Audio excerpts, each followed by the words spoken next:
Grant and I decided to come down to the project farm for a quick morning hunt. It's December 3rd. We didn't quite get where we wanted to set up this morning. We wanted to get back in some thick bedding cover, just catch deer coming back in. But instead, we're kind of set up on this a little more of an open ridge. I know the deer traveled through here quite a bit. It's just we're not really hunting a cruising movement. I plan to shoot the first doe that gives me an opportunity this morning, but there also is one buck that I would shoot here. I think he's really old. I'd love to kill him just to be able to age him and see how old he is, but from everything I've seen, he does not look like your typical 5 or 6 year old deer. He looks older than that to me. He almost has kind of an atrophied body, so it would be really cool to get him on the ground. He's pretty active, and I do have pictures of him in this area. I just don't think he's bedding in this spot. But you never know. He could happen to walk through. There's some fresh cut corn in the area, and maybe we'll get lucky and get him transitioning through this spot. The sun's just about to come up, so we've already seen 3 or 4 different yearling bucks. Hopefully the movement continues.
Is really tough.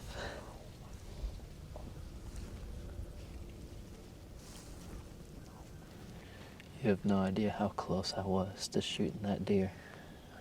You also have no idea how bad Grant wants to push me out of the tree right now.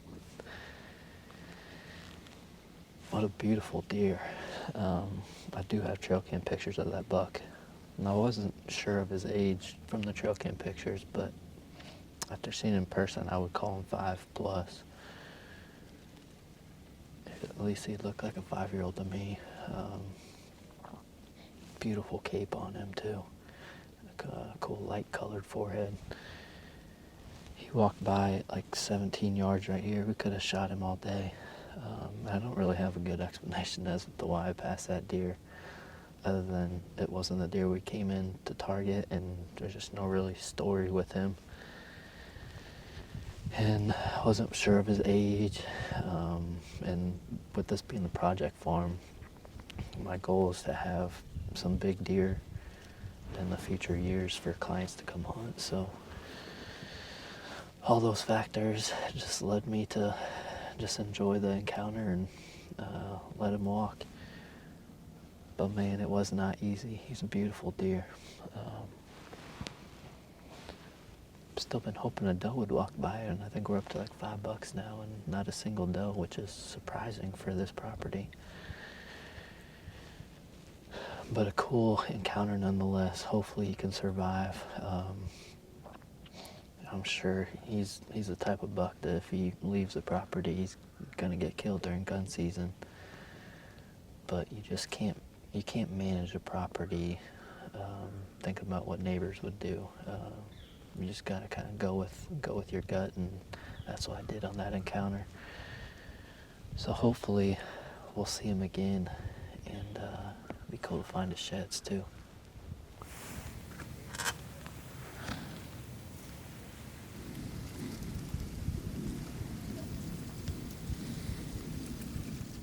All right, we're about to get down.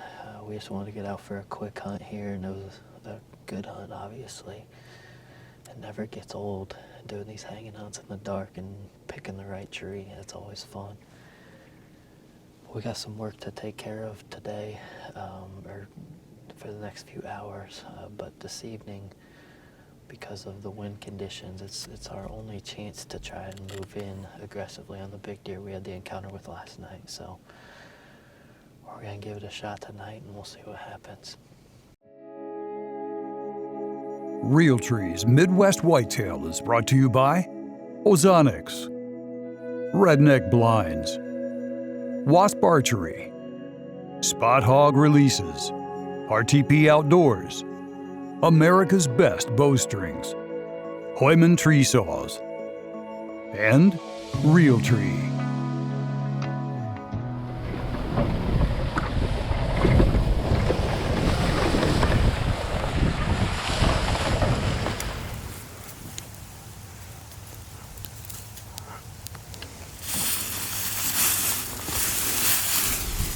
Well, I made it to the fence row that he's angled at 3 different times. We've seen him do this.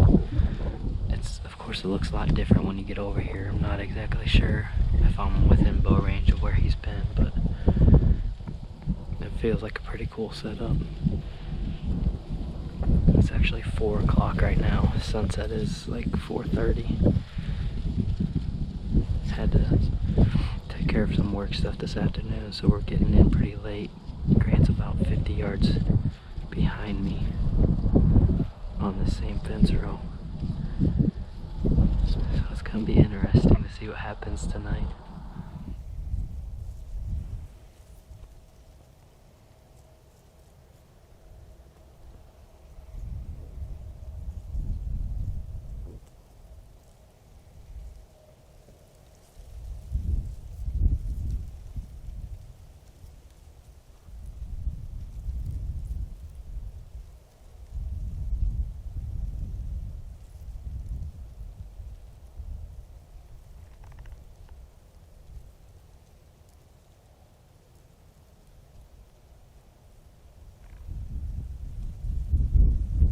Alright, as you can see, no luck tonight.